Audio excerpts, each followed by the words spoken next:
എങ്ങനെയുണ്ട്? ഒന്ന് ടേസ്റ്റ് ചെയ്ത് നോക്കി. അടിപൊളി.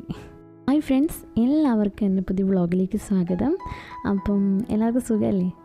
അപ്പോൾ ഇന്നത്തെ നമ്മുടെ റെസിപ്പി എന്ന് പറയുന്നത് ബ്രെഡ് കൊണ്ടാണ്. എന്താണെന്നറിയാമോ?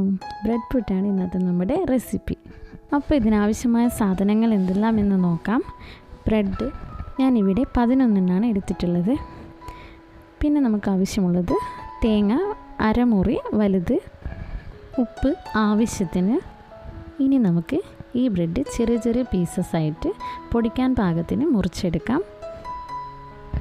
അപ്പോൾ ഇത് പ്ലേറ്റ് നിറയെ ഉണ്ട്. അപ്പോൾ നമുക്കിത് 2 പ്രാവശ്യമായിട്ട് ഒന്ന് പൊടിച്ചെടുക്കാം. ക്രഷ് ചെയ്തെടുത്താലും മതി, ഇല്ലെങ്കിൽ സാധാരണ പൊടിച്ചെടുത്താലും മതി. ശേഷം നമുക്ക് തേങ്ങ ഇതുപോലെ ഒന്ന് പൊടിച്ചെടുക്കാം.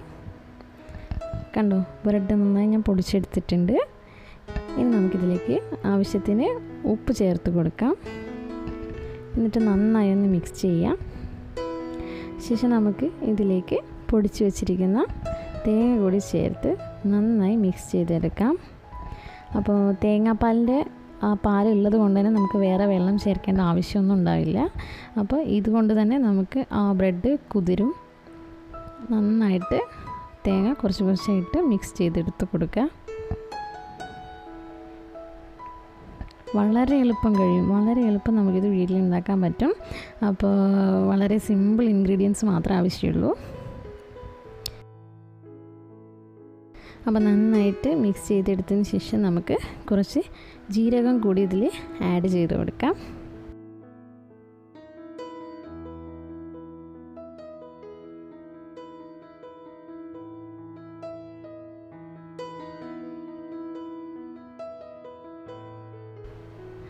അപ്പോൾ ഞാൻ എല്ലാം കൂടി നന്നായി മിക്സ് ചെയ്തെടുത്തിട്ടുണ്ട്. ഇപ്പോൾ നല്ല പുട്ടുപൊടിയുടെ നല്ല പരുവായി വന്നിട്ടുണ്ട്. നമുക്കിത് പുട്ടുകുറ്റിയിലേക്ക് നിറച്ച് പുട്ട് തയ്യാറാക്കി എടുക്കാം.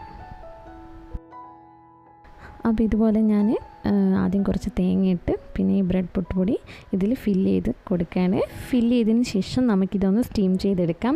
അപ്പം ഒരു 5 മിനിറ്റ് പോലും ഇത് സ്റ്റീമാവാൻ വേണ്ട. വളരെ എളുപ്പത്തിൽ ഇത് നമുക്ക് സ്റ്റീമായി കിട്ടും. അപ്പോൾ എല്ലാവരും ഇത് ട്രൈ ചെയ്ത് നോക്കണം. ഒരു എളുപ്പത്തിലുള്ളൊരു റെസിപ്പിയാണിത്. അപ്പോൾ എല്ലാവരും ട്രൈ ചെയ്ത് നോക്കുമല്ലോ.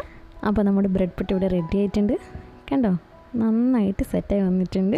അപ്പോൾ എല്ലാവരും ഇത് ട്രൈ ചെയ്ത് നോക്കുക. എന്നിട്ട് കമൻറ്റ്സ് എൻ്റെ കമൻറ്റ് ബോക്സിൽ അറിയിക്കുക. Thank you for watching my video. അപ്പോൾ ആദ്യമായിട്ടാണ് നിങ്ങൾ എൻ്റെ ഈ ചാനൽ കാണുന്നെങ്കിൽ എൻ്റെ ചാനൽ സബ്സ്ക്രൈബ് ചെയ്യാൻ മറക്കരുത്. പിന്നെ എൻ്റെ ഈ വീഡിയോസ് ഇഷ്ടമായെങ്കിൽ ലൈക്ക് ചെയ്യാനും ഷെയർ ചെയ്യാനും കമൻറ്റ് ചെയ്യാനും മറക്കരുത്. Thank you.